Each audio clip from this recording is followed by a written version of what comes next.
Oh boy, this one. You have to suffer for your art. Really?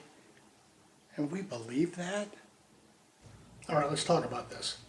This myth has been around forever. The idea that real artists suffer. That if you're not tormented and broke and emotionally destroyed, you're not doing it right. That the pain is the art. And it shows up in two flavors. The first is method acting, taken to extremes. The idea that you have to literally become the character and live their pain, lose their weight, stay awake for 3 days, ruin your relationships for a role. The second is the starving artist narrative, that financial stability somehow disqualifies you from being a real creative, that if you're comfortable, you can't possibly be authentic. Now, both of these are nonsense, and I can prove it. But let's start with method acting, because the stories are something. Jared Leto sent a live rat to Margot Robbie and a dead pig to the entire cast during Suicide Squad to stay in character as the Joker. Jeremy Strong stayed so deep in character on Succession that his co-star Brian Cox called method acting a particularly American disease. And look, I am not here to tell anybody how to do their job, but when your process requires other people to deal with dead animals on their lunch break, maybe, just maybe the process needs some work. Here's what's interesting. Some of the best actors working today have been very public about rejecting this stuff. Mads Mikkelsen called method acting, and I'm quoting here, pretentious. And a word I won't say because this is family-friendly content. Anthony Hopkins calls it a lot of smoke and mirrors, and he gets annoyed by actors who need hours to get into character while the whole crew waits. Robert Pattinson pointed out that actors only seem to go method when they're playing jerks. His word was stronger, but he said, you never see someone being lovely to everyone and claiming they're deep in character. And then there's the most famous acting quote of all time. Dustin Hoffman was filming Marathon Man with Laurence Olivier. Hoffman had stayed up for three straight days to play a scene where his character hadn't slept. Olivier looked at him and said, my dear boy, why don't you just try acting?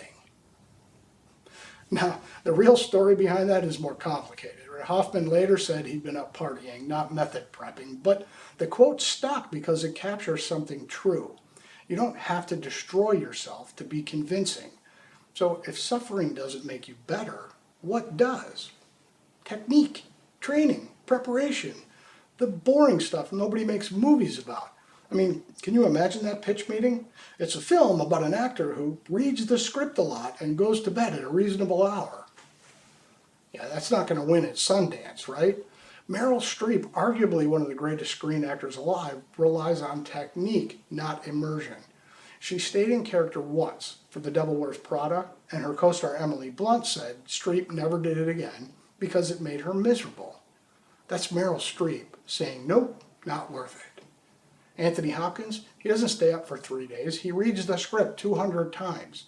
He knows it's so cold that he can be completely present in the moment. That's not suffering, that's preparation. Samuel L. Jackson put it perfectly. Acting is a job of playing make-believe that should be done in a way that's not harmful to you because it's a safe space. That's what good training gives you.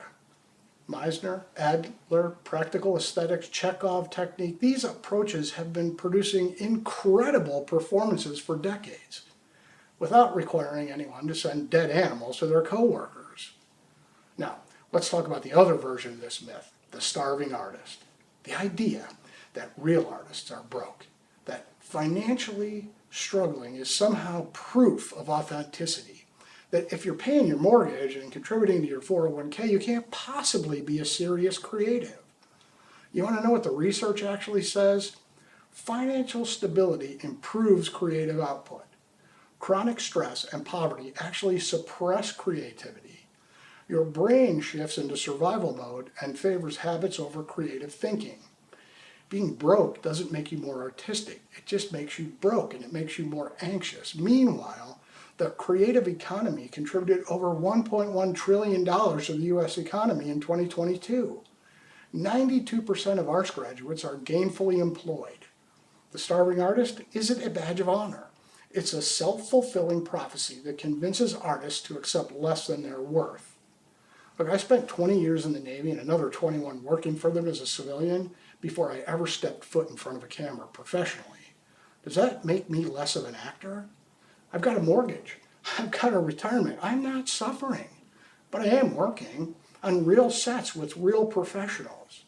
The discipline I learned in 20 years of military service, showing up on time, being prepared, knowing material, being professional on set, that's what books work, not suffering, not starving, not method madness. Here's what my version of the work looks like.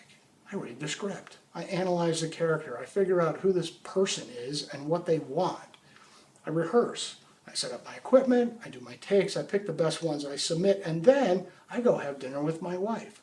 Or I take my grandkids to the zoo. That's it. No torment. No 3-day sleepless spirals. No dead animals, okay? Just preparation, technique, and then living my life. The best performances I've given came from being rested, prepared, and present, not from punishing myself. So if someone told you that you need to suffer for your art, if you've been beating yourself up because your life is too comfortable, too stable, or too normal to produce real work, stop it. Your job is to show up prepared, to bring your life experience into the room, to do honest, present work, and then to go home and take care of yourself and your family so you can do it again tomorrow. The greatest actors alive, Hopkins, Streep, Jackson, they'll tell you the same thing. The craft matters, the preparation matters, the suffering. Oh, that's a myth. Some people tell to make their bad behavior sound noble. The suffering is optional, but the work isn't. Hey, you want to go deeper? Well, I wrote more about this at gary-mason.com/blog. The link is in the description. New myths busted every week. Hit subscribe, and I'll see you in the next one.